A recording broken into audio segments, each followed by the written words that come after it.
os deuses dos amorreus em cuja terra estão.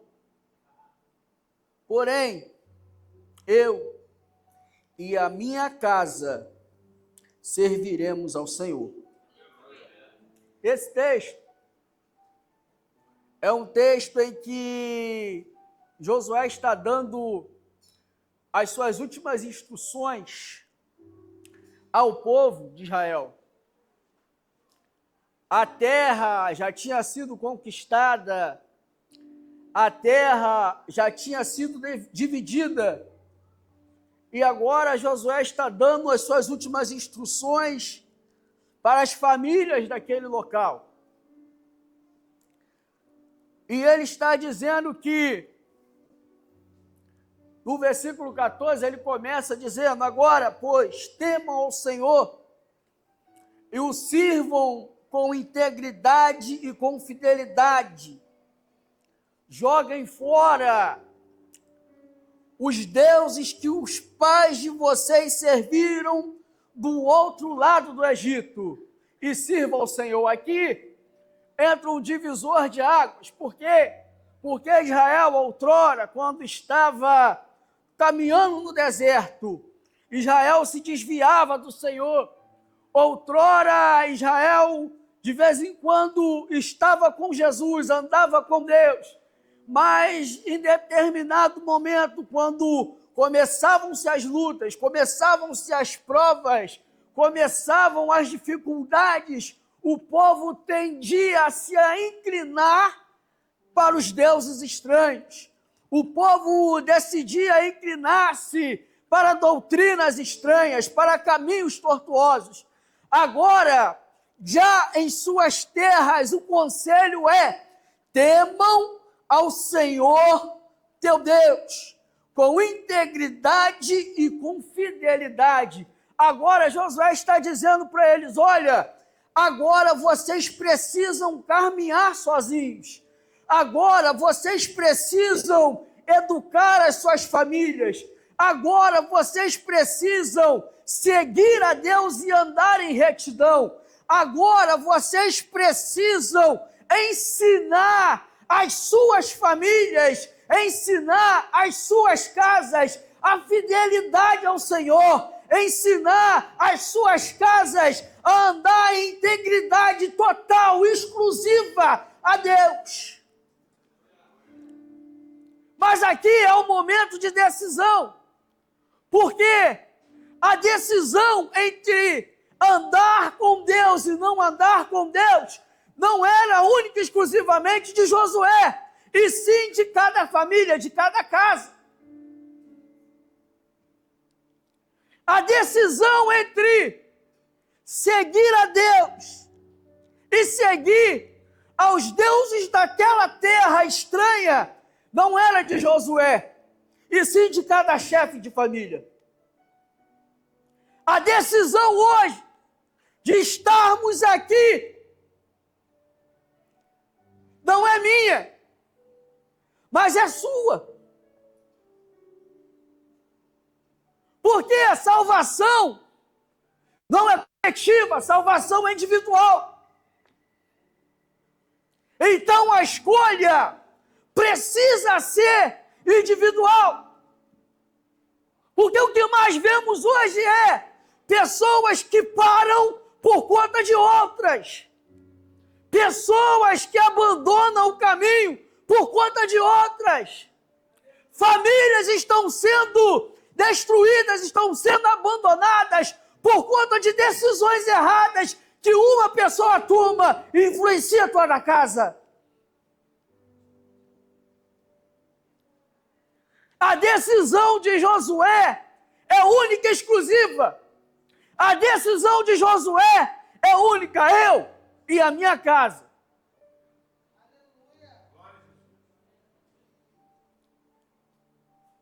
Talvez você esteja aqui sozinho.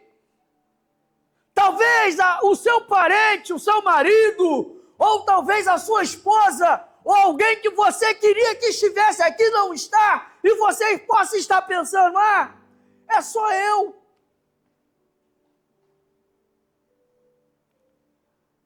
Mas você vai ser um influenciador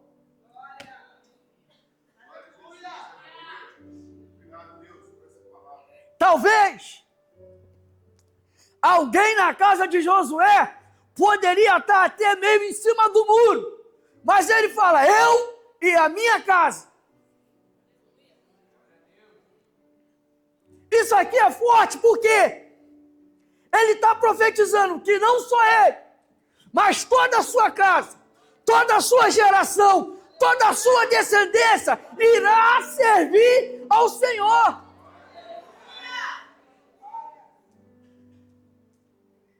Aquele que carrega a preciosa semente, andando e chorando, andando e chorando, andando e chorando. Pega isso que é forte. Andando e chorando, voltará sem dúvida, trazendo resultados.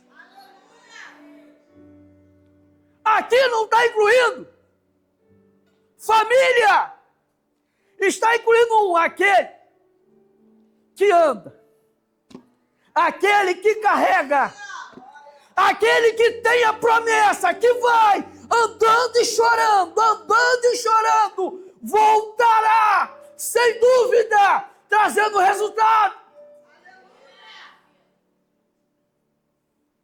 Talvez você possa estar andando hoje, caminhando, não enxergando o resultado.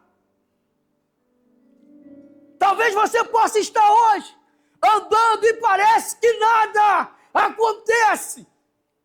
Talvez você esteja andando e pensando: meu Deus, nada muda, nada se resolve. Parece que quanto mais caminho, pior fica. Ei, existe uma promessa para a tua vida. Aquele que anda, aquele que caminha, carregando a promessa, voltará sem dúvida, trazendo resultado. Tem resultado para a tua vida hoje. Tem resultado para a sua família hoje. Tem resultado para a tua história hoje.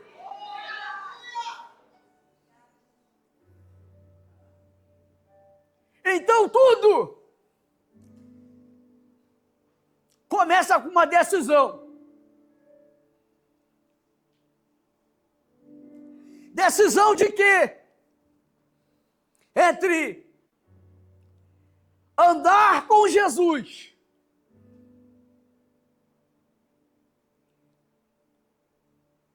ou se envolver com os deuses da terra.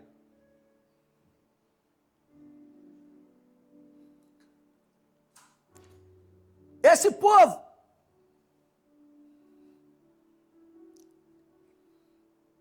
tem uma decisão a tomar.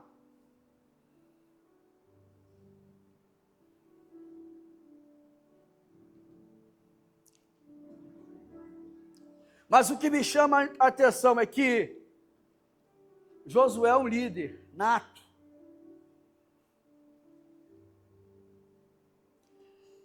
E ele assume essa postura e ele não terceiriza. Ele fala: vocês eu não sei, mas eu.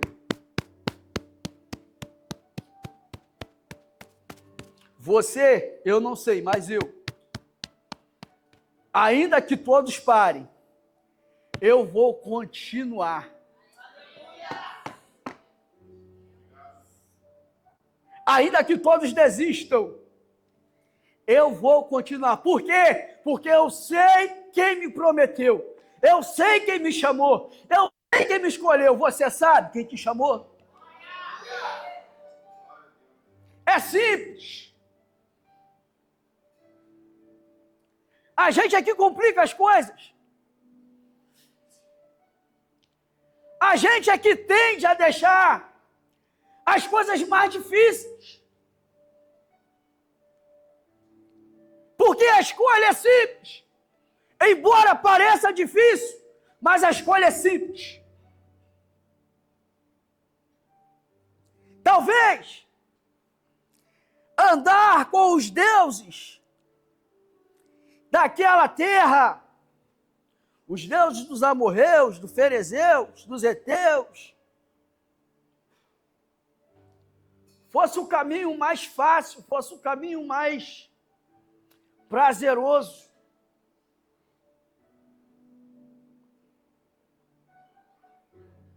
Talvez abrir mão da sua casa hoje seja o caminho mais fácil, mais prazeroso. Talvez abandonar tudo, largar tudo, desistir de alguém, seja o caminho mais fácil.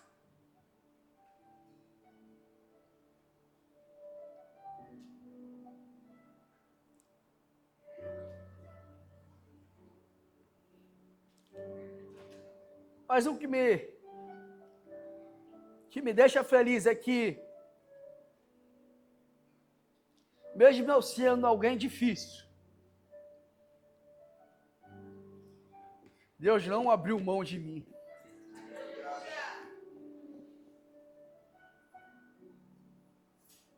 Porque a gente tende muito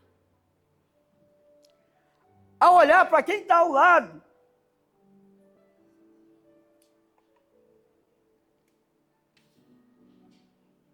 e falar, poxa, o fulano é difícil.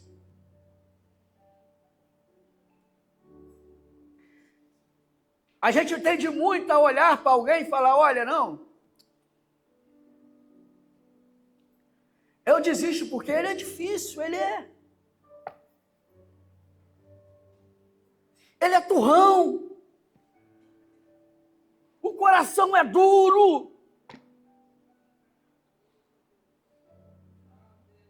Eu abro mão por quê? Porque eu já fiz mais de 50, 60 campanhas de oração, campanha no monte. Não resolve, não muda.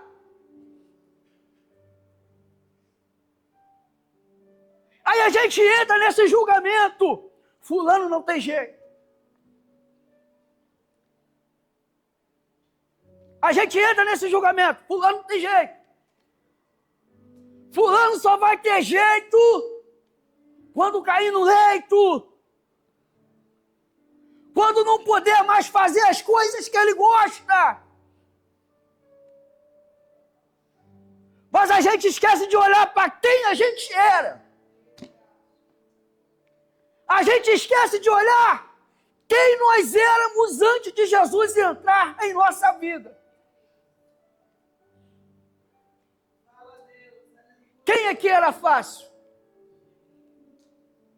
Eu não era. Você falar para mim que você era fácil, eu vou falar que você é mentiroso.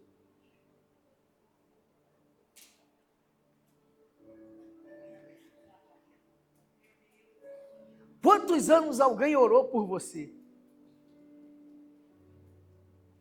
Quantos anos alguém gastou joelho por você? Quantos anos alguém foi líder espiritual na sua vida, sem mesmo você saber?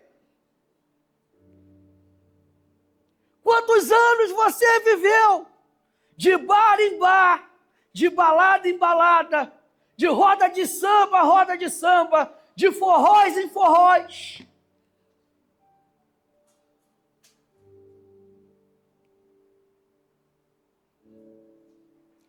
Quantas vezes alguém te chamou para a igreja? E você falou, eu vou nada. Tá maluco? Podendo estar aqui vivendo, curtindo, me divertindo. Domingo comendo meu churrasco, tomando minha cervejinha gelada. Vou fazer o que na igreja? Vou fazer o que lá? Perder tempo. Olha onde você está hoje.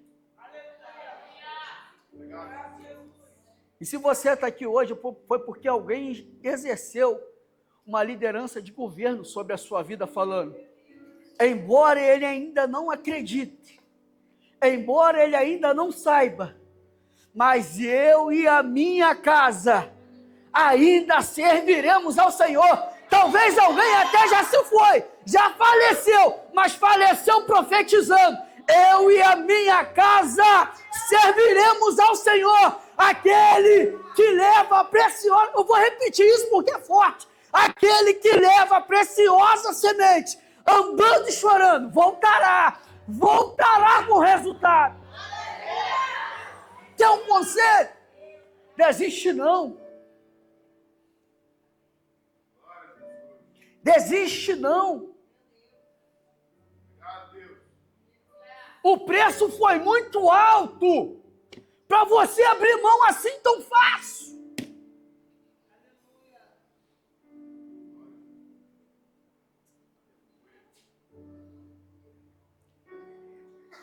Que parece que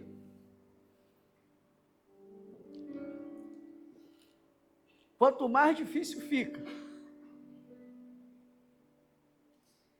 mais dor gera.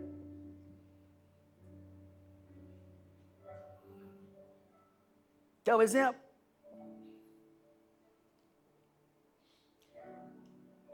Paulo e Silas, eles vão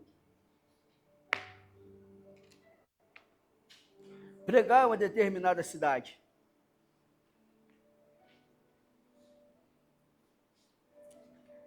E nessa cidade eles são presos.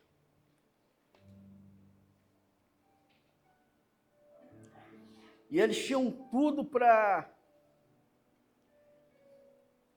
abandonar o barco.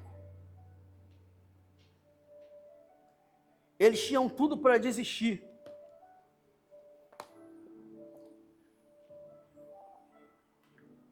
Às vezes acontece isso comigo. Às vezes acontece contigo também. A gente está fazendo a obra.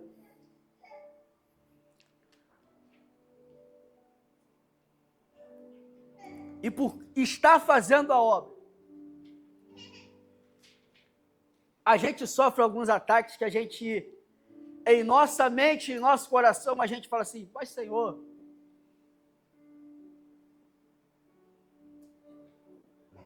é isso que eu recebo por ser fiel? Parece até que é uma punição, né? Por eu ser fiel a Deus, por eu fazer a vontade de Deus, me sobreveio tal coisa. E agora esses homens são presos.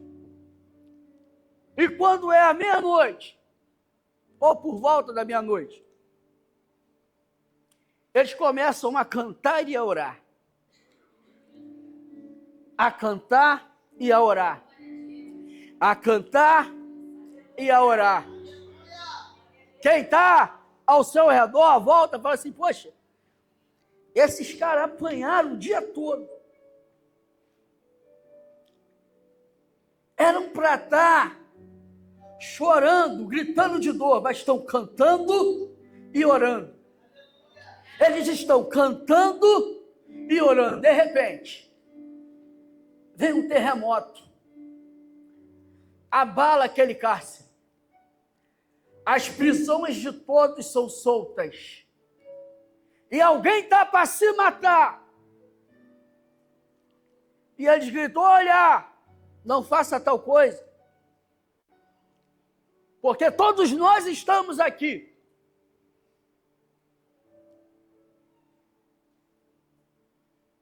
O carcereiro reconhece a autoridade divina e a liderança na vida de Paulo e de Silas. E imediatamente ele fala assim, o que eu preciso fazer para ser salvo? Crer no Senhor Jesus.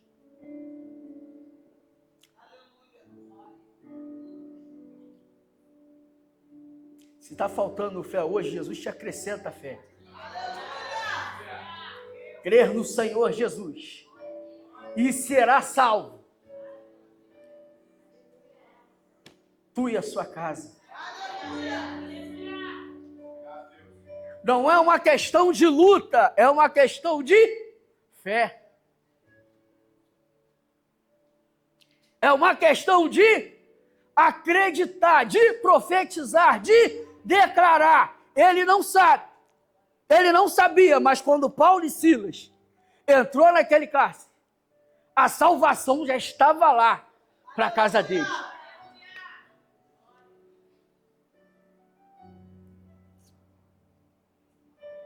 E eu fecho aqui com uma ilustração. Certa vez um homem dizia que sua casa, ela estava destruída. Seus filhos eram rebeldes, seu casamento era frio, e havia ausência de Deus na sua família. Então ele decide tomar uma decisão simples. Ele começa a orar sozinho na sala da sua casa, todos os dias.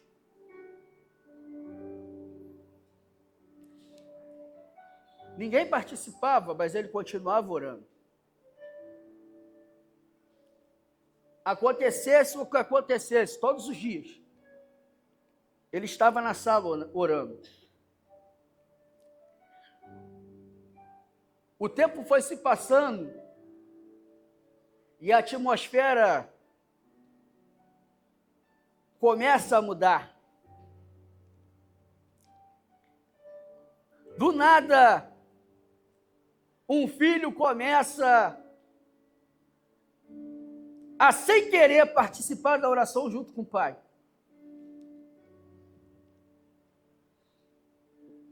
E esse laço vai se fortalecendo. Agora não era só o pai, era o pai e um filho. Vai se passando os anos, os meses, e daqui a pouco o outro filho também decide participar. E começa agora o pai, um filho e um outro filho. Os meses vão passando. O ambiente da casa vai mudando. Os meses vão se passando e o cenário de conflito agora é resolvido na sala em oração, com 3.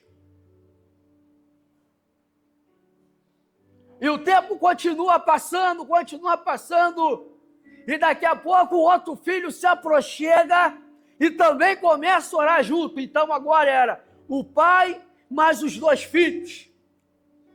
Mas os 3 filhos.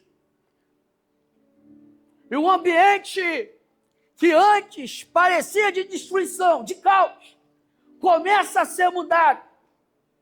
Certo dia, estão o pai e os 3 filhos orando. Daqui a pouco, a mulher é tomada e também começa a orar. O ambiente muda e há transformação. O que você quer trazer hoje, pastor, para concluir essa mensagem? Deus não precisa de muita gente para mudar o cenário da sua casa. Aleluia! Ele precisa de você.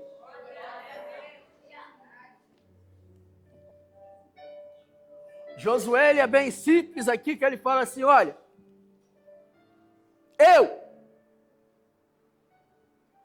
ele não coloca os filhos, ele não coloca a esposa, ele se coloca em posição de atalaia, de profeta, ele se coloca na brecha e fala, eu vou lutar pela salvação da minha casa.